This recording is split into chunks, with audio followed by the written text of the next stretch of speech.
జై శ్రీరామ్. మన భద్రాచల సీతారామచంద్ర స్వామి వారి దేవస్థానంలో వైకుంఠ ఏకాదశి ప్రయుక్త అధ్యయనోత్సవాలు వైభవపేతంగా నిర్వహింపబడుతూ ఉన్నాయి.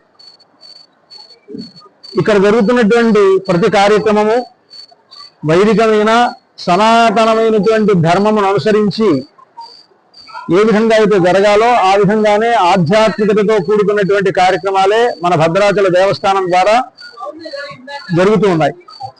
అయితే నిన్నటి రోజున గోదావరి తీరంలో కొంతమంది అక్కడ చేసినటువంటి ఒక పార్టీ లాంటి ఒక కార్యక్రమం, అక్కడ జరిగినటువంటి ఆ కార్యక్రమానికి కానీ భద్రాచల దేవస్థానానికి కానీ ఏ సంబంధం లేదు.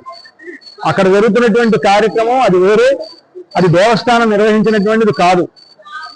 కానీ నిన్నటి రోజున జరిగినటువంటి ఆ కార్యక్రమ విషయమై ఈరోజు ఉదయం సివిఆర్ అనేటువంటి ఛానల్ ద్వారా దేవస్థానానికి సంబంధం కలిగి ఉన్నటువంటి కార్యక్రమంగా అక్కడ జరిగినటువంటి ఆ పార్టీ కార్యక్రమాన్ని అభివర్ణిస్తూ తెలియజేయడం జరిగింది.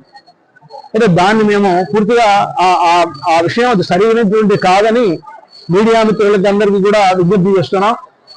ముఖ్యంగా అటు ఎలక్ట్రానిక్ మీడియా వారికి కానీ అలాగే పేపర్ మీడియా వారికి కానీ మేము విజ్ఞప్తి చేస్తున్నది ఏమిటంటే, భద్రాచల సీతారామచంద్ర స్వామి వారి దేవస్థానం అత్యంత ప్రసిద్ధమైనటువంటి చాలా ఉన్నతమైనటువంటి విలువలు కలిగినటువంటి పద్ధతిలోనే ఈ కార్యక్రమాలను కూడా నిర్వహించడం జరుగుతున్నది కనుక దాన్ని దృష్టిలో పెట్టుకొని ఈ దేవస్థానంపై అనవసరమైనటువంటి దుష్ప్రచారాలు చేయొద్దని దయచేసి తెలుసుకొని సాధ్యమైనంత వరకు ఎవరెవరు అక్కడ ఊళ్ళో జరిగినటువంటి ప్రతి కార్యక్రమము దేవస్థానంలో జరిగినట్లు కాదు, దేవస్థానం వారికి సంబంధం ఉన్నట్లుగా కాదు అని తెలియపరుస్తూ